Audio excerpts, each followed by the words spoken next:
A'udzubillahiminasyaitonirrajim. Bismillahirrahmanirrahim. Assalamualaikum warahmatullahi wabarakatuh. Innal hamdalillah nahmaduhu wa nasta'inu wa nastaghfiruh wa na'udzu billahi min syururi anfusina wa min sayyiati a'malina. May yahdihillahu fala mudhillalah wa may yudlil fala hadiyalah. Asyhadu an la ilaha illallah wahdahu la syarikalah wa asyhadu anna Muhammadan abduhu wa rasuluh. Allahumma shalli wa sallim wa barik ala hadzal nabiyil karim wa ala alihi wa sahbihi ajmain. Bapak-bapak pengurus masjid yang saya hormati, alim ulama, tokoh masyarakat, cerdik pandai, Bapak Ibu orang tua yang saya muliakan, hadirin hadirat yang semoga kita semua senantiasa dirahmati oleh Allah. Bersyukur kita kepada Allah dengan mengucapkan alhamdulillahirabbil alamin atas nikmat iman yang Allah berikan sehingga ringan hati kita untuk hadir di masjid ini. Semoga setiap langkah kaki Bapak Ibu dibalas Allah dengan pahala yang berlipat ganda. Bersolawat kita kepada Rasulullah sallallahu alaihi wasallam dengan ucapan Allahumma shalli ala Muhammad wa ala alihi washabbihi wasallim. Semoga dengan banyaknya kita bersolawat diringankan Allah lisan kita ini sehingga kita mendapatkan syafaat di yaumil akhir kelak. Dan semoga kita berdoa kepada Allah siapapun orang-orang dermawan yang terselenggaranya majelis ilmu ini, semoga Allah berkahi hidupnya, Allah mudahkan urusannya, Allah berikan kesehatan keluarganya.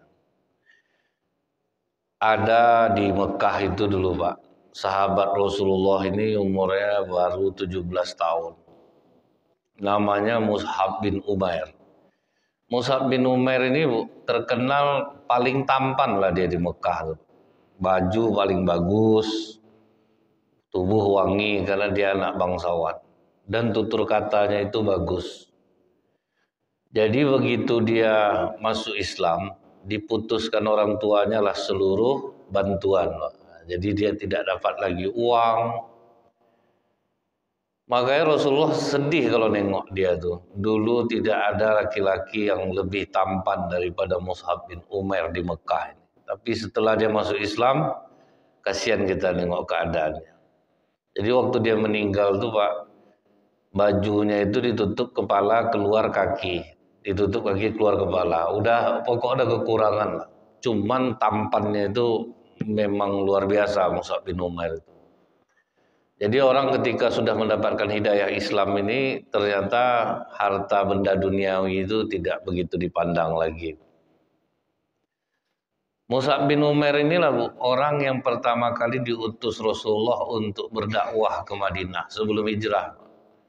Jadi karena dia ini anak bangsawan, tutur katanya itu bagus Pak. Jadi dia yang diutus.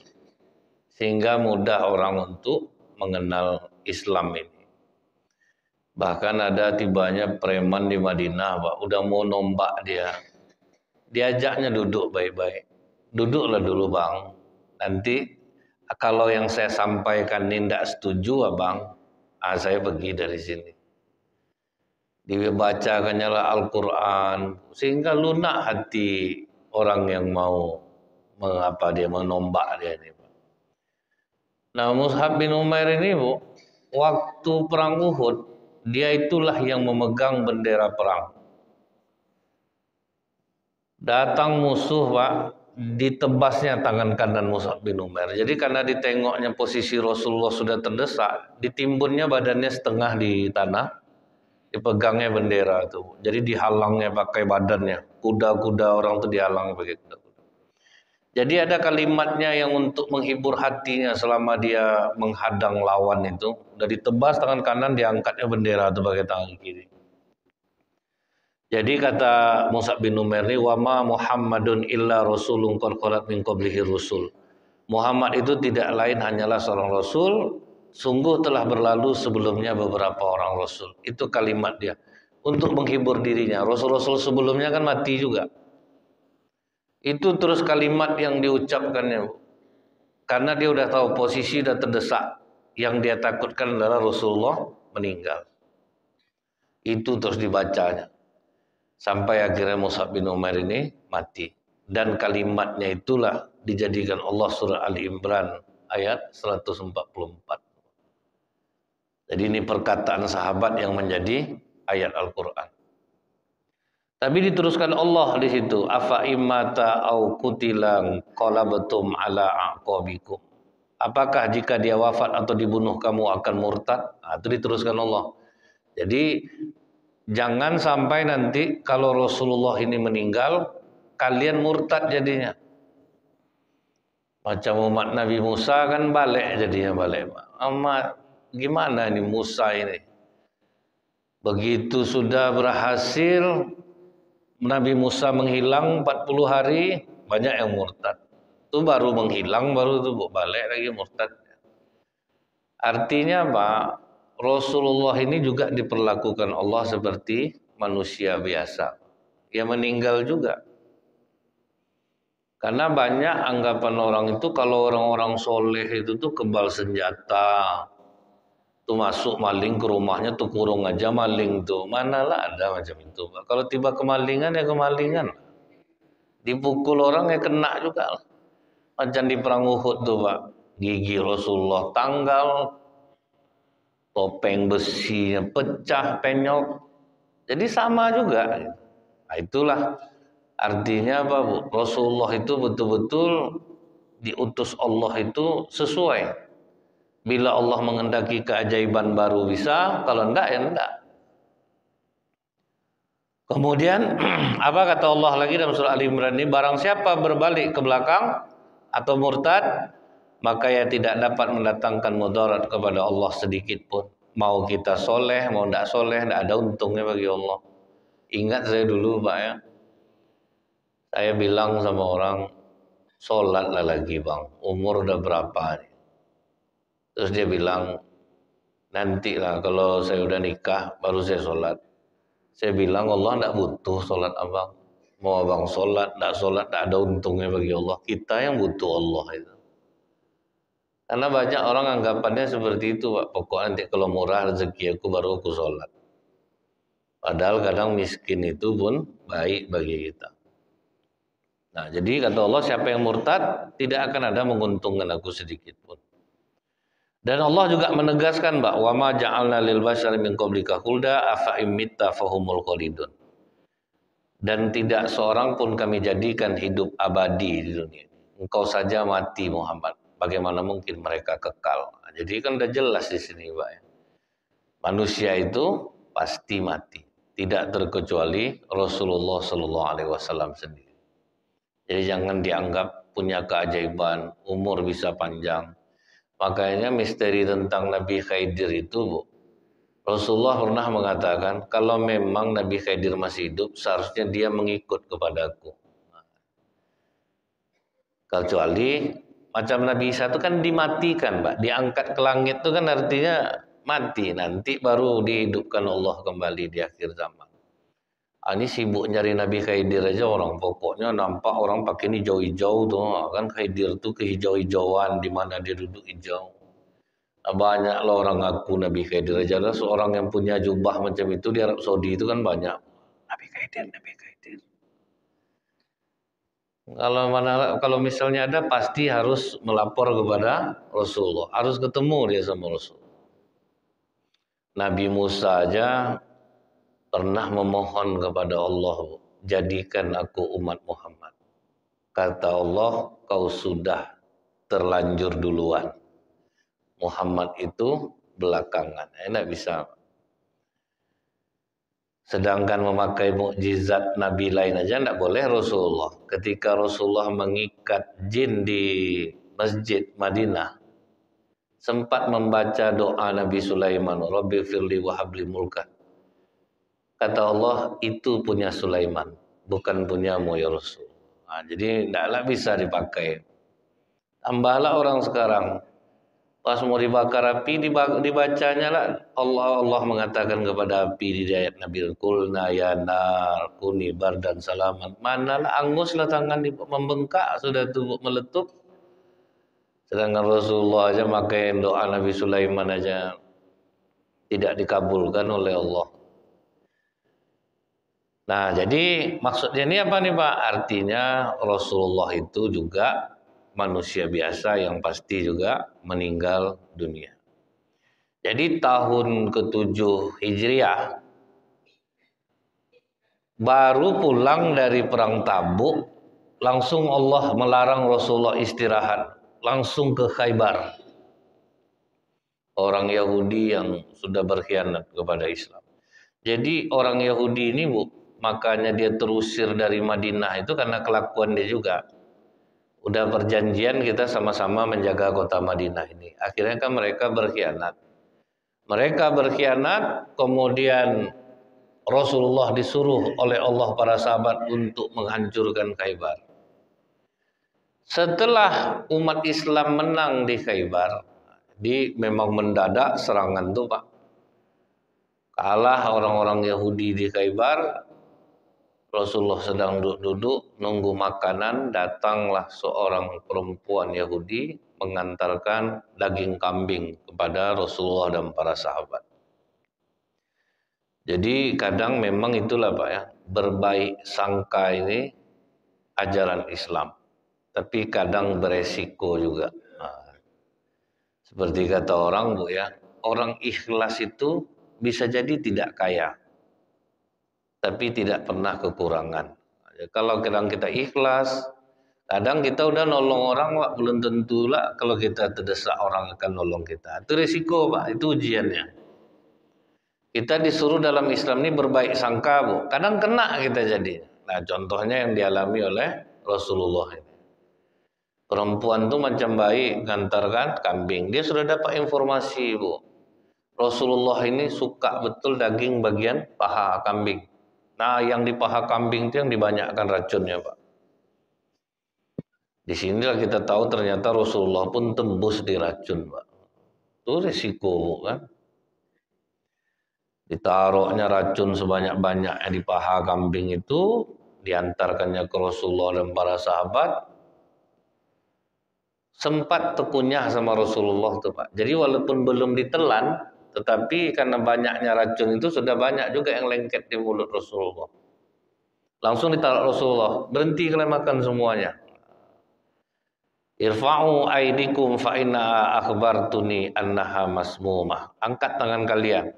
Daging itu telah menyampaikan kabar kepadaku bahwa dia diracun. Nah, ini mukjizat Rasulullah. Cuman sudah terlanjur terkunyah. Nah, jadi sudah ada di mulut racun Rasulullah itu tetap masuk juga ke dalam dia. Karena di situ itulah racunnya yang paling banyak dikasih. Jadi racun meracun ini udah lama lah Pak. Macam di Indonesia ini kan sering juga macam itu dulu ya Bu ya. Kalau ada orang pesta takut orang makan Pak kan. Azab orang kena racun dibuat. Nah Rasulullah berbaik sangka aja Bu. Pertama dimakan, tetapi perempuan itu justru dimaafkan oleh Rasulullah. Makanya Rasulullah itu cuma satu di muka bumi ini Pak. Yang punya jiwa selapang itu, pemaaf seperti itu. Kita mau meneladani Rasulullah itu Bu, kadang banyak gagalnya daripada berhasilnya Pak. Rasulullah ngetok pintu rumah 3 kali Bu, tidak dibukakan, tidur dia di luar. Bapak sanggup lah Pak? Tidak sanggup. Sudah digedor, ditelepon lah Bu, sudah terbuka pintu, telinga tidak mendengar dari tadi, abang depan payah mau praktek tuh Pak. Makanya diakui oleh Abu Bakar Siddiq, sekalipun aku dekat dengan Rasulullah, aku tidak akan bisa meniru seperti Rasulullah. Karena Rasulullah itu dijaga malaikat dan wahyu. Sementara iblis bersamaku. Nah, itu diakui oleh Abu Bakar Siddiq. Sudah terlanjur termakan racunnya oleh Rasulullah, dagingnya tidak Bu. Dagingnya tidak terlanjur. Di situ itulah Allah ingin memperlihatkan kepada manusia bahwa Rasul itu adalah manusia pilihan. Tidak mati pada saat itu Pak. Racun yang sekuat itu. Kita ingat dulu kasus kopi sianida, begitu diminum beberapa menit kemudian mati Pak. Racun ular kobra 21 menit mati orang dibuatnya. Nah, ini Rasulullah sudah sempat temakan bagian yang paling banyak racunnya tapi tidak mati. Dia masuk racun itu tapi tidak mati. Disitulah perempuan Yahudi itu mengakui kau seorang nabi. Karena dia tahu reaksi racun itu biasanya tidak lama, mati. Tapi Rasulullah tidak mati. Kemudian hikmah yang kedua, Pak, agar Rasulullah itu diperlakukan juga seperti manusia biasa. Jangan sampai disembah. Toh dia tidak tahu juga ternyata makanan itu beracun. Kalau kita yang nggak ajaib-ajaib macam itu, misal ada orang soleh, Pak, pas mau diracun orang, kejang-kejang orang tuh depan, wah itu nggak tanggung banyak pengikutnya nanti itu. Itu kadang yang harus kita hati-hati itu, Bu. Jadi di sini manusia mengetahui bahwa beliau adalah manusia biasa, cuman Rasulullah itu mendapatkan kehormatan untuk mengemban risalah Allah. Rasulullah harus ditaati tapi jangan disembah. Nah, itu maksudnya tuh, Bu, ya. Ditaati ya, disembah jangan. Pernah ada sahabat bersalaman dengan Rasulullah, bukan mencium tangan, Pak, sujud dia. Langsung marah Rasulullah. Tidak boleh sujud sama manusia. Kalaupun dibolehkan sujud manusia sama manusia, aku perintahkan istri untuk sujud kepada suaminya. Nah, itulah ngerinya kedudukan suami ini. Taat betul ibu-ibu ibadah, tapi sempat terkecil hati suami, gawat akibatnya. Makanya ada istri sahabat tuh, daripada aku melawan, kafir aku nanti jadi Rasulullah. Boleh enggak aku cerai sama Sabit bin Qais daripada melawan, Pak. Cuman sifat suami kami macam mantu, Ustaz. Tidak bisa untuk jadi pedoman. Sabar aja, Bu. Anggap aja ibu berjihad fisabilillah. Mau diapakan lagi, Pak, kan? Ini sakral ini. Dilawan, kena kita. Tapi dia tidak memberikan kewajibannya. Dia tuh kasar sama kami. Ganti baru, Bu, daripada melawan. Bagus pisah daripada melawan. Bahaya. Itu, Bu, istri Sabit bin Qais itu terus terang dia sama Rasulullah, Pak. Kalau melawan aku Rasulullah, aku bisa mati kafir. Boleh enggak aku cerai? Kata Rasulullah, boleh. Kembalikan maharnya. Ada dulu lagi Barirah namanya. Barirah ini perempuan budak cantik. Kemudian menikahlah dengan budak, dinikahkan. Dia tidak punya pilihan karena sama-sama budak dinikahkan. Tapi setelah dia dimerdekakan, dia tidak mau sama suaminya nih, Pak. Rasulullah pun tidak mau membujuk. Terserah kau. Cinta itu tidak bisa dipaksakan.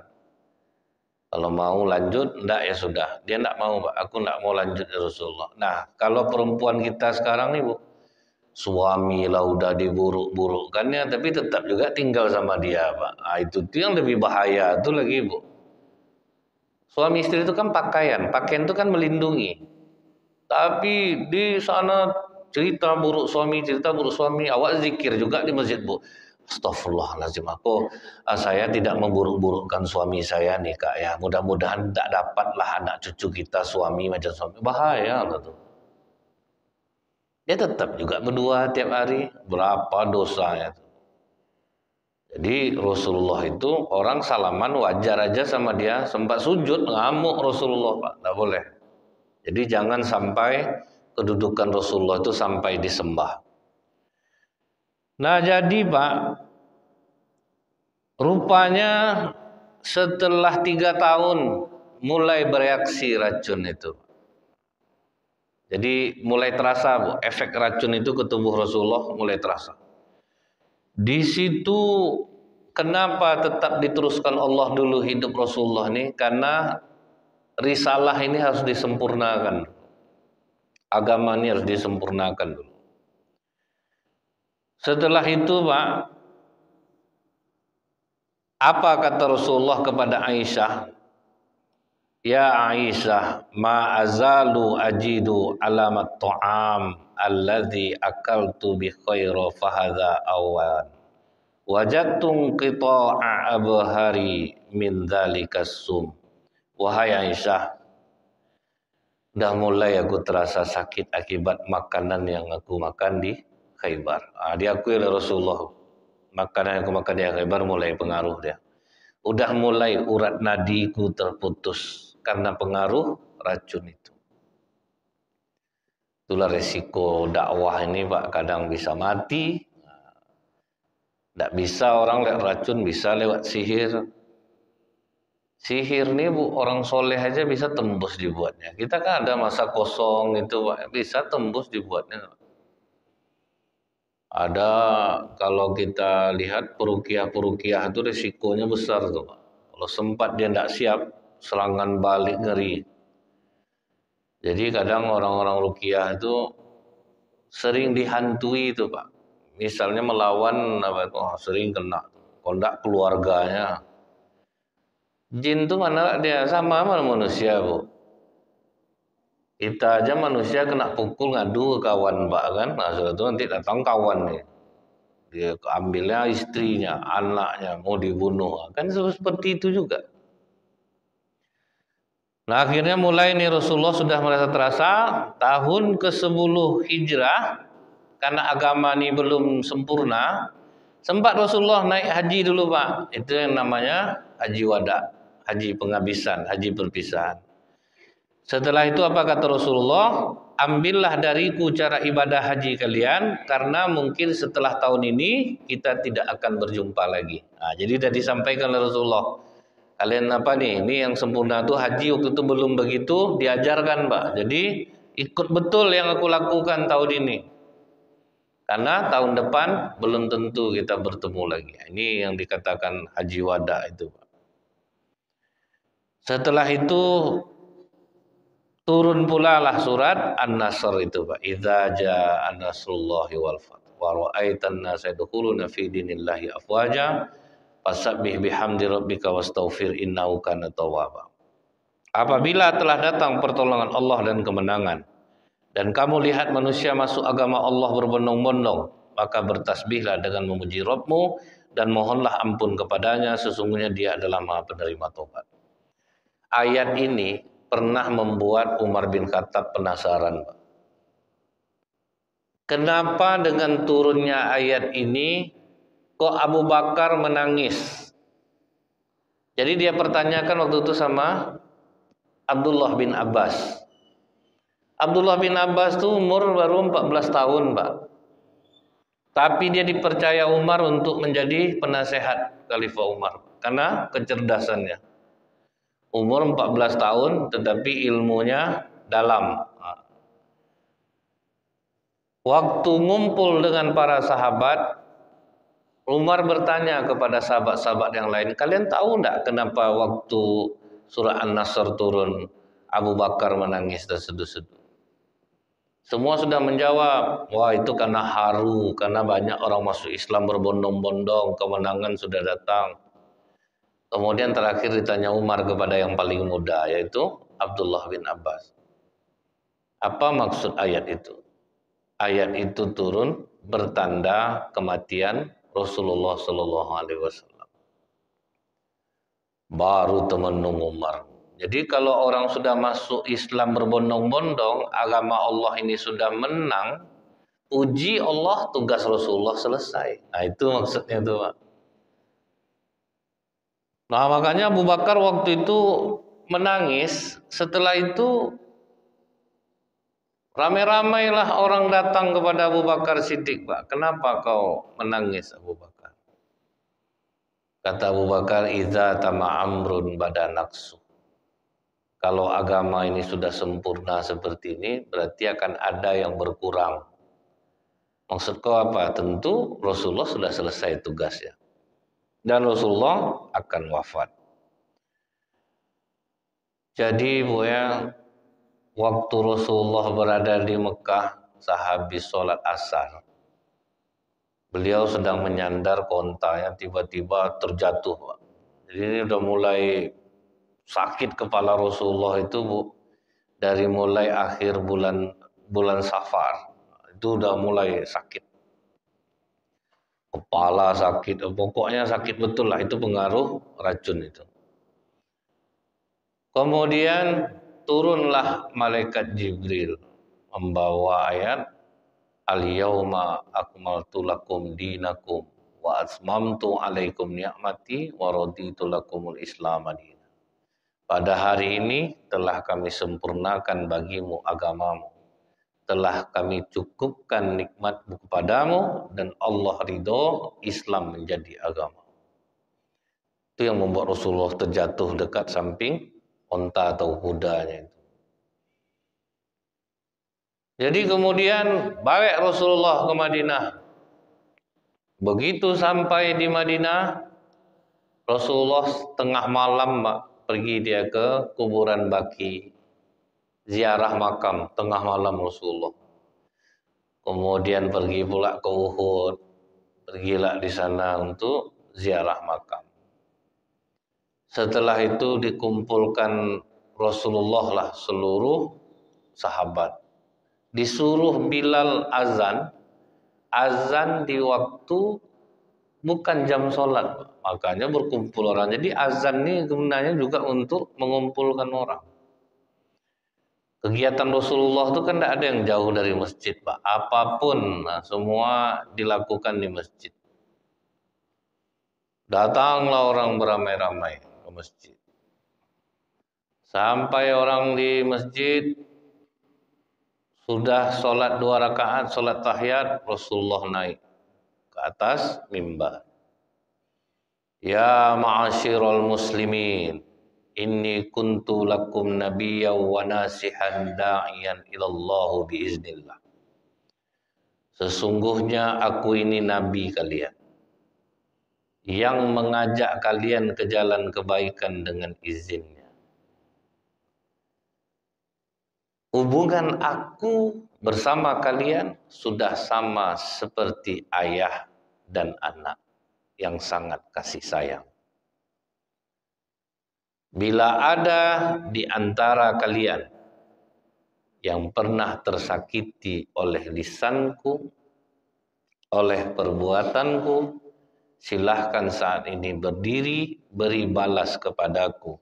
Qablal qisasi fil qiyamah. Sebelum aku dibalas Allah di hari kiamat. Rasulullah aja itu yang ditakutkan ya Pak. Pernah menzolimi orang nih kayak kita entah RT azab kena zolimi, tidak dapat aja kupon Pak sembako azab lah RT kena. Yang komplain tuh kadang gelang besar-besar Pak, kalung. Macam orang tidak dapat zakat di masjid itu seharusnya bangga dia Bu. Seharusnya dia bangga berarti dia mampu. Orang kaya itu kan memberi itu lebih baik daripada menerima. Cuman orang kita ini karena suka gratisan tuh Bu, itu tuh yang berbahaya jadinya. Dia mampu tapi tidak mau. Tidak dapat sembako juga tanggung ngamuk. Nah, jadi Rasulullah itu yang paling ditakutkannya sempat orang terzolimi oleh dia. Pernah tidak orang kena mulut dia yang tersinggung? Pernah tidak ada sikap dia yang salah? Tolonglah sekarang berdiri, beri balas kepadaku. Dan itu diulang-ulang oleh Rasulullah. Diulang-ulang terus. Sampai akhirnya ada sahabat namanya Akasah bin Muqsan. Nah, Akasah itulah nunjuk tangan. Ya Rasulullah, kalau tidaklah kau ulang-ulang, mungkin aku lupa akan satu hal. Karena kau ulang-ulang teringat aku langsung. Dalam satu peperangan, kudaku pernah berada di belakang kudamu. Kemudian aku ingin mendekat kepadamu, aku percepat langkah kudaku, bermaksud ingin mencium pahamu. Kan kalau di kuda kan tuh paha yang dapat kalau untuk dicium. Tapi saat itu kau pukul kudamu dan posisi aku persis di bawahmu dan pukulan itu akhirnya mengenai punggungku. Sakit waktu itu ya Rasul. Izinkan aku untuk membalasnya hari ini. Kata Rasulullah, Akasah, perlu kau ketahui bahwa aku tidak sengaja melakukan itu. Tapi kau berhak menuntut balas. Yang tidak sengaja aja Pak. Jadi Rasulullah itu menyuruh kita ini hidup di dunia ini kayaknya mesti baik-baik aja lah gitu. Banyak-banyak ngumpulkan amalnya. Kalau disakiti orang biarlah, asal jangan kita yang menyakiti orang. Seolah-olah seperti itu, Pak. Kemudian datanglah para sahabat, Bu. Umar bin Khattab, Abu Bakar Siddiq. Gini aja lah Akasa. Jangan kau pukul Rasulullah. Kau pukul aja aku. Berapa kali pun kau mau sampai kau puas. Nah, tapi jangan kau pukul Rasulullah. Kata Rasulullah apa, Bu? Niatmu sudah dicatat oleh Allah, Umar. Sudah, duduklah. Nah, bukan disuruh, pukul dia itu berapa kali kau mau. Tidak ada, Pak. Naik pula Abu Bakar, Utsman, sahabat yang lain, pasang badan semuanya. Kata Rasulullah, tidak. Niat kalian baik semuanya, sudah dicatat oleh Allah. Tapi ini memang harus dibalas. Bilal, pergi kau ke rumah. Tanya kepada Fatimah tongkat yang aku pakai waktu perang Badar dulu. Menangislah Bilal keluar dari masjid, Pak. Sedangkan tiap hari kita melindungi Rasulullah itu melebihi istri dan anak. Tahu-tahu sekarang kita harus diam menyaksikan Rasulullah dipukul di depan para sahabat. Sampai Bilal di rumah ditanyanya kepada Fatimah, Fatimah, ayahmu menyuruhku mengambil tongkat yang dia pakai waktu perang Badar. Untuk apa Bilal? Sudahlah Fatimah, jangan kau tanyakan. Nah, kau harus jujur, untuk apa tongkat itu? Ayahmu akan siap menerima balas pukul dari Akasah bin Musa. Ada kalian yang tega memukul Rasulullah, Bilal? Sudahlah, ini ayahmu yang meminta. Dibawalah tongkat itu. Sampai di masjid semua sahabat tertunduk. Sampai kata sahabat, keras hati kau ya Akasah ya. Selama itu Bilal ngambil tongkat, tidak berubah sedikit pun hati kau memukul Rasulullah. Dibawa Rasulullah lah tongkat terus, sini Bilal tongkatnya. Akasah, silahkan maju kau ke depan. Betul-betul berdiri dia. Pergi dia ke dekat Rasulullah. Sampai di sisi Rasulullah, kata Rasulullah, ini tongkat yang mengenai punggungmu waktu di perang Badar dulu. Silahkan kau balas pukul kepada aku. Di bagian mana kau kena? Bagian punggung Rasulullah. Dikasih Rasulullah lah punggung. Tunggu dulu ya Rasulullah. Waktu punggung aku kena pukulanmu dulu, keadaannya aku sedang tidak pakai baju ya Rasulullah. Tolong angkat bajumu. Diangkat lah, ini yang dikasih hati minta jantung tuh, ini dia Pak. Buka Rasulullah punggung. Begitu dia melihat punggung Rasulullah, dia lemparkan tongkatnya, dia peluk punggung Rasulullah, dia cium. Demi Allah ya Rasulullah, tidak akan ada satu pun di antara kami yang akan membalas pukul kepadamu. Semua ini aku lakukan agar aku bisa mencium punggungmu dan kulitku bisa bersentuhan dengan kulitmu. Karena aku berharap kulit yang bersentuhan dengan kulitmu tidak akan disentuh oleh api neraka di hari kiamat. Dan bukankah kau pernah mengatakan ya Rasulullah, siapa yang mencium punggungmu akan bersamanya di surga. Inilah cara aku bisa mencium punggung. Kena prank sahabat semua ya Pak. Kau degil kau Akasah ya. Orang udah emosi semuanya. Nah setelah kejadian itu Bu, apa kata para sahabat? Jalan Rasulullah itu sudah seperti orang menggaris di tanah Pak. Udah menggesek jalan tuh. Udah. Kadang sampai diam Rasulullah mengangkat kakinya untuk jalan tuh. Makanya kadang dipapah oleh Abbas, kadang dipapah oleh Ali bin Abi Thalib. Datanglah Ibnu Mas'ud ke rumah Rasulullah. Begitu Ibnu Mas'ud datang, ditengoknya urat kepala Rasulullah ini keluar semua. Dipegangnya kepala Rasulullah, rupanya panas yang teramat sangat. Panas betul nih Rasulullah. Kami para nabi dan rasul ini kalau menderita penyakit itu 2 kali lipat orang biasa. Jadi kalaupun panas aku ini 2 kali lipat orang biasa. Begitu juga dengan pahalanya, tentu lebih besar. Jadi Rasulullah itu mengingatkan kita, Bu, sakit kita itu pahala di situ. digugurkan dosa-dosa kita. Asal kita tidak mengeluh. Sementara kita ini betul tidak bisa. Asal bertanya sikitnya, sehat bu. Entahlah Ustaz, tidak tahulah ibu ini lagi. Habis pahala tuh pak. Jadi kadang tidak mau saya bertanya bu, daripada habis pahala ibu ini nanti. Misalnya saya mau ceramah tuh kan nanti datanglah ibu-ibu ngasih tahu. Tegaknya tuh udah berat bu, jalan itu. Macam mana kaki ibu aja. Tak tahulah ibu lagi Ustaz, datang ke mana mau di. Andai nyesal saya bertanya bu, mengeluh dia jadinya. Ya memang sampai sempat dia, bagaimana kaki ibu? Alhamdulillah Ustaz masih sanggup tuh. Jadi pahala ya dia. Tapi kalau mengeluh tidak jadi dia bu. Kadang ibu-ibu ini udah tua-tua nih pak, minta perhatiannya tinggi ke anak pak. Waktu anaknya belum datang bagus saja jalannya tadi bu. Nampak dia mobil anak datang langsung sakit pak kaki ini pak. Ngapa mama? Aduh, tahan sakit betul kaki mama nih ya. Semalam tidak tidur sepicing, haram mama tidak tidur. Padahal bersengkur tidur kata anak yang lain. Untung ada anak yang lain ngasih tahu. Enak tidur mama tuh soalnya tidak ada kakinya sakit. Karena bahaya loh bu. Nanti kalau dibilang sakit tentu dibawa anak ke dokter pak, disuntik. Kemudian dikasih obat tidur, karena tidak tidur tuh tidur nenek ini sekali bu, tidak bangun-bangun lagi sudah tuh. Jadi hati-hati juga tuh. Kemudian Ibnu Mas'ud bertanya pak, ya Rasulullah, betulkah engkau akan meninggalkan kami? Kata Rasulullah, betul Ibnu Mas'ud.